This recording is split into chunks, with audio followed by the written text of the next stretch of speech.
আরে হাবলা, তোর শ্বশুরের অসুখ, তাই আগে তাকে গিয়ে জিজ্ঞেস করবি কেমন আছেন।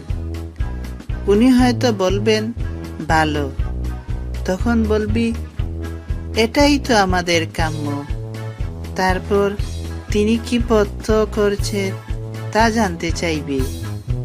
তিনি কিছু একটা বলবেন, তুই তখন বলবি অতি উপাদে পক্ষ, রোজ খেলে তাড়াতাড়ি সুস্থ হয়ে উঠবেন আশা করি। তারপর তুই জিজ্ঞেস করবি কোন ডাক্তার তার চিকিৎসা করছেন।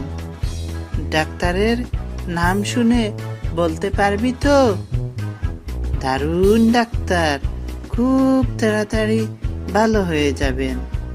আর সব সময় হাসি হাসি মুখ করে থাকবি, কেমন? মা, আমি বলতে পারবো মা, আমি কি এরকম হাসবো না? আচ্ছা, তুই এরকমই বলিস। যা যা যা, আগে গিয়ে দেখে আয়, হয়তো উনি তোর উপর অনেক রেগে আছেন। আজ শ্বশুর বাড়ি যাবো, মধুর হাড়ি খাবো, কত মজা।